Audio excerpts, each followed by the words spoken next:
Bonjour, aujourd'hui je vais vous présenter notre projet final pour le cours de visualisation de données de Polytechnique Montréal. Comme sujet pour notre projet, nous avons choisi le marché des développeurs et pour pouvoir répondre à plusieurs questions à ce niveau-là, nous avons utilisé le sondage fait par le site de Stack Overflow pour l'année 2020. C'est un sondage qui a été pris par plus de 65 000 personnes et développeurs à travers le monde et puis donc qui pose une soixantaine de questions différentes. Et puis à partir de celles-ci, nous avons donc fait différentes visualisations pour répondre à plusieurs questions. Donc sans tarder, commençons.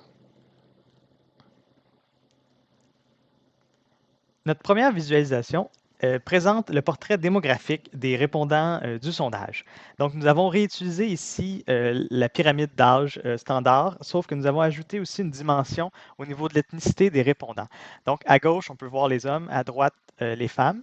Donc, on peut rapidement voir qu'il y a beaucoup plus d'hommes que de femmes qui ont répondu et que les groupes d'âge majoritaires sont ceux de 25-30 et 30-35 ans.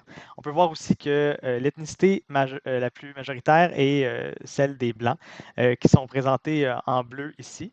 On trouvait que ça pouvait être difficile, par exemple, de voir l'évolution d'une communauté comme les Sud-Asiatiques. Donc, nous avons rajouté la fonctionnalité que nous pouvons cliquer sur une des ethnicités pour qu'elle vienne à son tour proche de la ligne du zéro, ce qui rend l'analyse de l'évolution pour cette ethnicité beaucoup plus facile à faire. Puis donc ici, on peut répondre à plusieurs questions comme les proportions de chaque ethnicité pour chaque groupe d'âge et encore comparer hommes-femmes facilement pour voir comment évolue la population démographique des développeurs.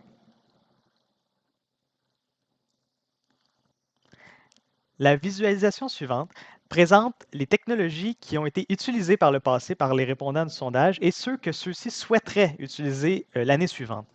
Donc, on a présenté ici, il y a plusieurs dimensions à ces technologies-là. Ici, on est dans la technologie des langages de programmation.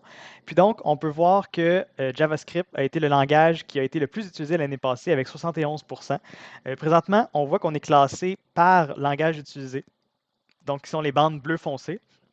Si jamais on souhaite plutôt classer par langage que les répondants voudraient utiliser, on n'a qu'à cliquer sur la légende, puis les barres se font réordonner. On voit que c'est encore JavaScript qui est premier à ce moment-ci.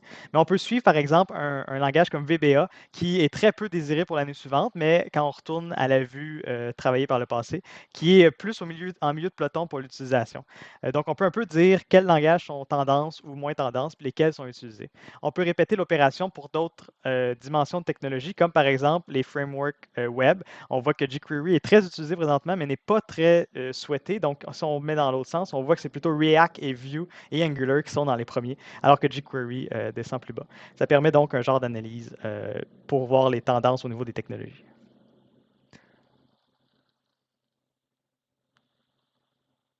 La visualisation suivante avait pour but de répondre à la question, est-ce qu'on doit apprendre plus quand on est dans une petite entreprise ou dans une grosse entreprise? Avec l'idée que quand on est dans une petite start-up, il faut apprendre un peu de tout, alors que dans les grosses entreprises, on est peut-être spécialisé dans un domaine puis on n'a plus vraiment besoin de se mettre à jour.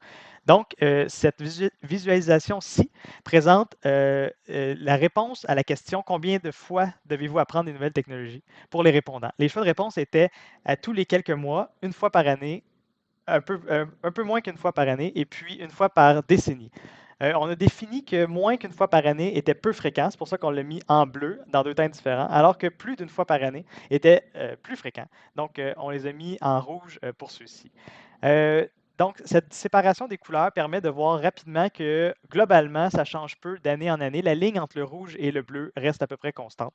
C'est des conclusions comme ça qu'on peut établir. Comme vous avez pu remarquer, quand on met la souris sur une des catégories, le pourcentage de chacune des barres associées à cette catégorie apparaît. Et puis autrement, si on survole des barres, on peut voir les valeurs de chacune.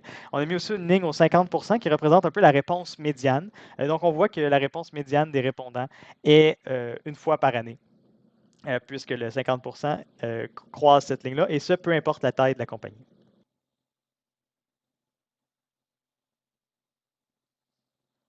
La visualisation suivante présente les tendances au niveau des développeurs selon leur expérience de travail. On voulait voir si les jeunes et les vieux développeurs avaient les mêmes valeurs ou les mêmes objectifs avec une évolution de leur expérience.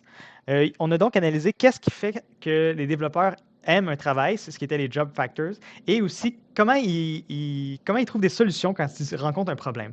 Donc, si on commence par analyser qu'est-ce qui attire les développeurs dans des travails, on peut voir qu'il y a beaucoup de variables, donc ça peut être un peu difficile à lire. C'est pour ça qu'on peut simplement surligner la légende pour voir plus précisément chaque ligne et puis aussi voir sa description ici. Donc, on peut remarquer par exemple que de pouvoir travailler à distance est une tendance qui, plus on prend de l'expérience, plus c'est quelque chose qui nous intéresse, alors qu'à l'opposé, euh, le développement professionnel est quelque chose qui est plus important au début puis qui diminue tranquillement.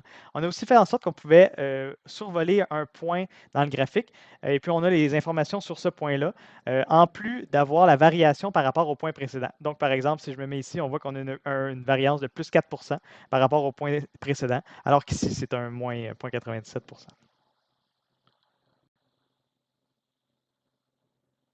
La visualisation suivante présente deux dimensions très importantes de n'importe quel emploi, soit le salaire et la satisfaction au travail, qui sont les axes ici Y et X. Nous avons choisi de représenter plusieurs dimensions sur ce même plan cartésien où on a utilisé la médiane comme étant le point zéro pour l'argent, la médiane du salaire qui était de 55 000 US, et une satisfaction neutre comme étant le point zéro pour l'axe des X. Ainsi, on peut retrouver quatre zones du plan cartésien distinctes, ici ayant bon salaire et bonne satisfaction, et ici, par exemple, ayant mauvais salaire et mauvaise satisfaction. Ensuite, on peut explorer différentes dimensions. Ici, c'est l'âge des développeurs qui est présenté. Donc, on voit, en passant sur la légende, on peut mettre en évidence chacune des étapes. Et on voit que plus le développeur vieillit, plus le salaire augmente et aussi plus le bonheur augmente. Euh, donc, on a analysé différentes variables. Ici, c'est une variable ordinale, donc on pouvait les classer en ordre. Il y a aussi des variables qui ne peuvent pas se classer, comme par exemple le genre, qui utilisent des couleurs différentes dans ces cas-ci. La grosseur des bulles représente tout le temps le pourcentage ou la quantité de gens ayant répondu cette réponse-là. Et puis aussi, on a des dimensions plus poussées comme les technologies, qui eux ont deux niveaux de dimension parce que par exemple, on a les bases de données, les langages, etc. Et puis, on pourrait vouloir simplifier la visualisation en gardant par exemple juste les langages, qui est possible en cliquant sur la légende. Puis ici, on a seulement les langages. Et on pourrait ajouter d'autres dimensions, si on veut, comme les bases de données, par exemple. On a aussi ajouté, étant donné qu'il y en a beaucoup, un filtre textuel où, par exemple, je cherche JavaScript. Si je tape seulement Java, j'ai Java et JavaScript, mais si je finis avec JavaScript, là, je peux identifier celui qui m'intéresse vraiment. On a ajouté aussi une autre dimension à cette visualisation-là, qui est le volet personnalisation. Donc ici, on peut entrer nos informations, on peut dire démographiques. Fait que, admettons, moi, je suis intéressé à savoir la situation des hommes de 20 à 29 ans d'ethnicité blanche et provenant du Canada pour avoir une idée. Et je peux sauvegarder cette position-là. Donc, je vois ici que le salaire médian est de 55 000 et une satisfaction de 0,5 sur 1. Et puis, admettons, j'ai une offre d'emploi aux États-Unis. Je me dis, je suis mieux d'aller aux États-Unis. On peut toujours vérifier la même situation, mais version américaine, à quoi ça ressemblerait. Et puis là, on peut voir que le point est bougé plus haut. Et puis, on peut sauvegarder encore le point. On pourrait comparer facilement la différence avec le changement de pays. Puis, on pourrait, si on veut, estimer, quand je vais être rendu à 40, 50 ans, à quoi va ressembler ma situation. Et puis, on peut resetter et enlever tous les anciens boutons qui étaient sauvegardés. Une autre chose par rapport à la dimension d'exploration, c'est qu'on pourrait vouloir explorer le lien entre le salaire et la satisfaction, parce qu'on peut imaginer qu'il y en a un. C'est possible puisqu'on a ajouté ces dimensions-là aussi. Donc, on voit ici que plus le salaire augmente, globalement, plus le bonheur augmente, mais il y a comme un plafond qui est atteint autour de 80 000, 100 000 Et puis aussi, on pourrait faire la même chose pour la satisfaction. Et puis, dans ce cas-là, on découvrirait que ça fait un drôle de forme un peu en V ou en U, où à la fin, le salaire augmente. C'est bien de voir aussi que globalement, les développeurs sont très satisfaits, puisque les plus gros ronds sont dans les coins du moyennement satisfait et très satisfait.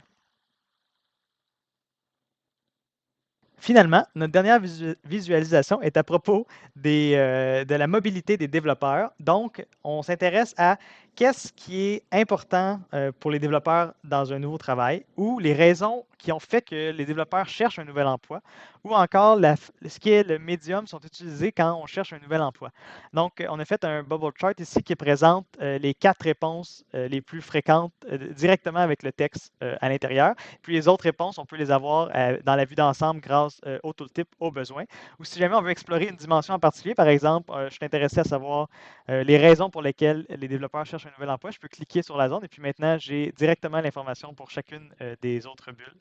Et puis donc, on peut voir que principalement, une meilleure compensation est un des facteurs majeurs au niveau des raisons pour lesquelles quelqu'un pourrait chercher un nouveau travail.